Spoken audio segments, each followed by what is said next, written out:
नमस्कार विद्यार्थी मित्रों, आमचे YouTube channel science and education corridor यामध्ये आपले सर्वांचे स्वागत।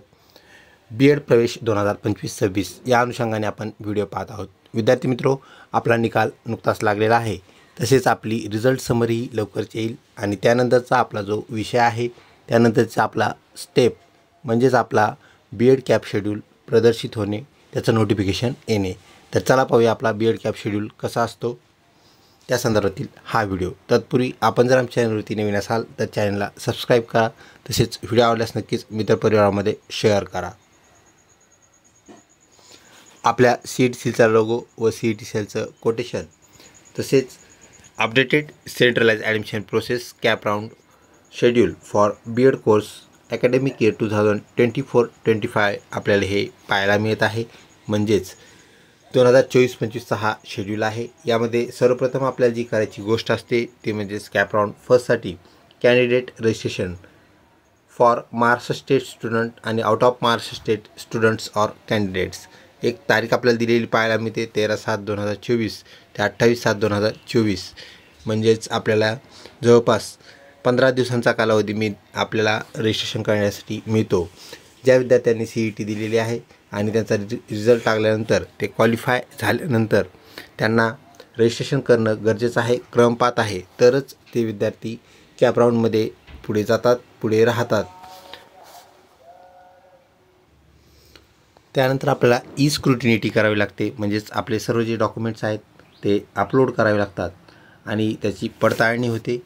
ती पडताळणी झाल्यानंतर आपली जी पुढची स्टेप आहे ती म्हणजे display of alphabetical merit list round first. तर हा गेल्या वर्षीचा शेड्यूल आहे।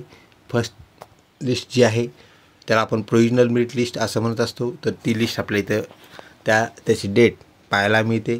त्यानंतर त्यात काही जर त्रुटी असतील, रिझॉल्विंग ग्रेव्हन्स म्हणजे त्रुटी, एखादं डॉक्युमेंट आपल्याकडून अपलोड करण्यात चुकलं किंवा ब्लर आलं, त्याचा फोटो क्लिअर दिसत नसेल तर ते डॉक्युमेंट आपल्याला बदलता येतं। त्यासाठी आपल्याला कालावधी दिला जातो आणि त्या कालावधीत आपल्याला ते बदलावं लागतं।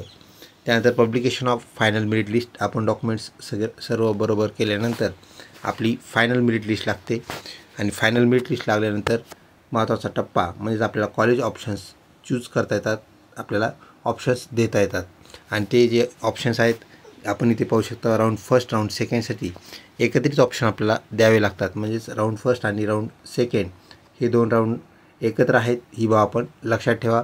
यावर्षीसाठी सुद्धा ते एकत्रच असणार आहेत। त्यानंतर राऊंड थर्ड हा सेपरेट असतो, त्यानंतर राऊंड फोर्थ हा सेपरेट असतो। म्हणजेच राऊंड फर्स्टसाठी आणि सेकंड एकत्रित आपल्याला एक रजिस्ट्रेशन करायचं आहे। त्यानंतर सेकंड राऊंड झाल्यानंतर जर आपला नंबर लागला नाही तर थर्ड राऊंडसाठी परत आपल्याला रजिस्ट्रेशन करावं लागतं आणि तिसऱ्याही राऊंडमध्ये जर नंबर लागला नाही तर चौथ्याही राऊंडसाठी आपल्याला रजिस्ट्रेशन करावं लागतं। ही बाब आपण लक्षात ठेवा। त्या अनुषंगाने आपल्याला काय करायचं आहे तर पुढील बाबी हँडल करायच्या आहेत। पहिला राऊंड झाल्यानंतर आपण इथे पाहू शकता candidate registration for unregistered CET qualified candidates. एखाद्याचं रजिस्ट्रेशन जर राहिलं असेल तर त्याला रजिस्ट्रेशन करता येईल अशी सुविधा इथं दिलेली आपल्याला पाहायला मिळते।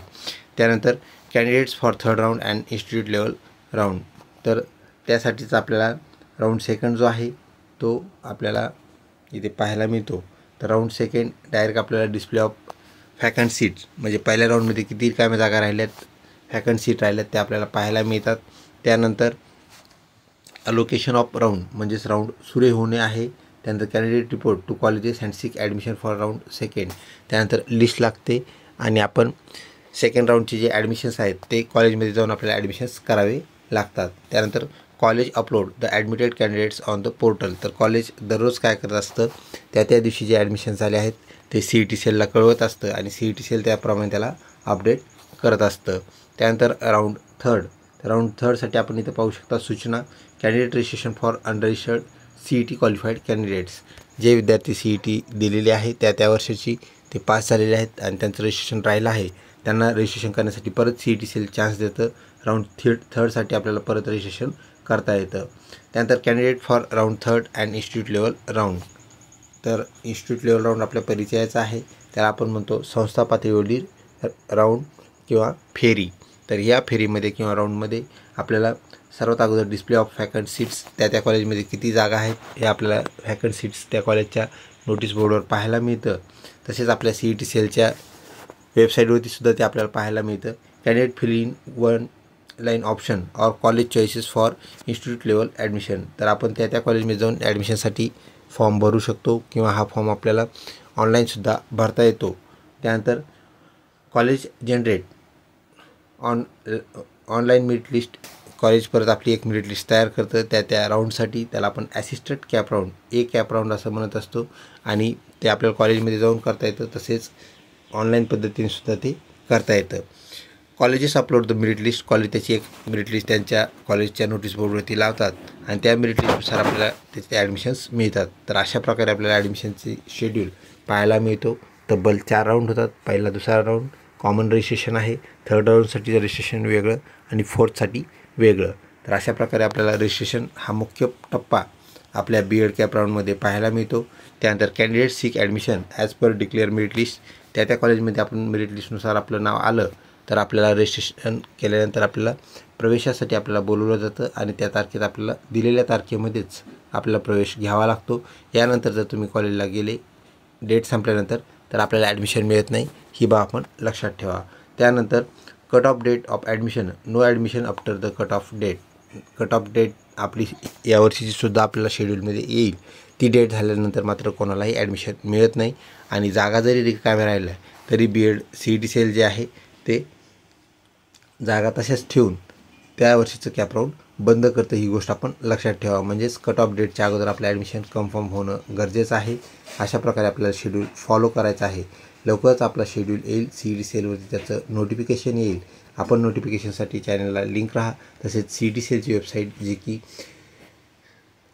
cetcell.mahacet.org आहे ते आपण नियमित व्हिजिट करणं गरजेचं आहे. व्हिडिओ आवडल्यास नक्कीच लाईक करा. मित्रपरिवारामध्ये शेअर करण्यास काहीच हरकत नाही.